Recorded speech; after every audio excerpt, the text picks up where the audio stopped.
Hello नमस्कार दोस्तों, एक बार फिर से आपका स्वागत है हमारे चैनल पर। आज हम भोजपुरी सैड सॉन्ग लाए हैं आप सबके लिए, बिल्कुल फुल और फ्री। जी हाँ दोस्तों, ये सॉन्ग बिल्कुल फुल और फ्री है। इस सॉन्ग को कोई भी सिंगर फ्री में गा सकता है। जिस ट्रैक का नाम है जिनके लिए हम रोते हैं वो किसी और के बाहों में सोते हैं, हिंदी ट्रैक है दोस्तों।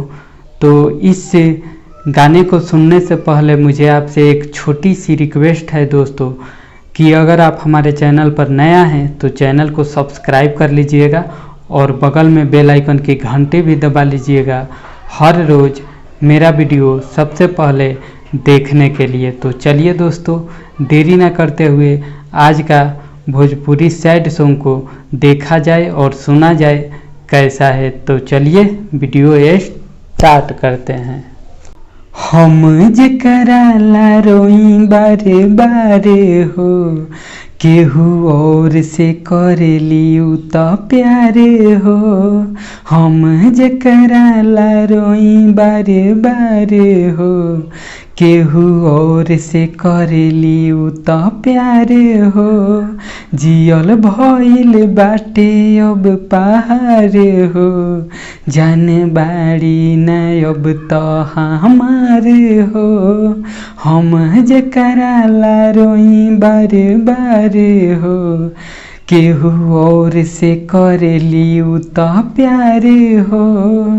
तोड़ देली दिलवा के दिलवा से नहिया, भइल बाटे जिंदा लासे देहिया, लासे देहिया, लासे देहिया।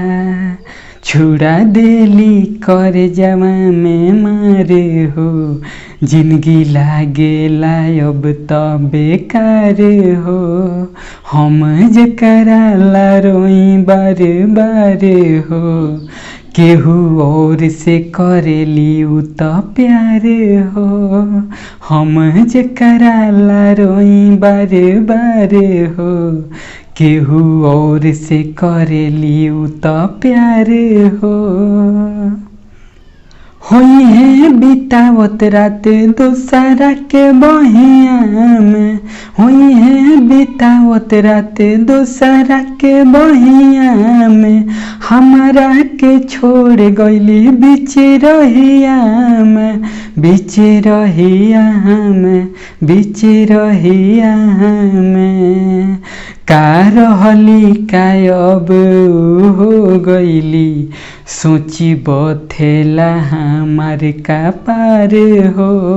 हम जेकरा ला रोई बारे बारे हो, केहू और से करेली उ त प्यारे हो।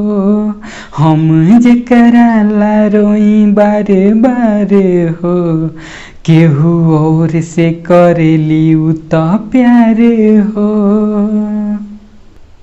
राकेश रोशन से कैली बेवफाई, राकेश रोशन से कैली बेवफाई।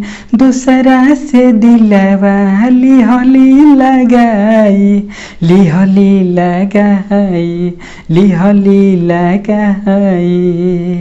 दर्द दिलवा में देखे उ हंसेली, दिली जेकरा ला बाबे करारे हो। हम जेकरा ला रोई बारा बारे हो, केहू और से करेली उ त प्यारे हो।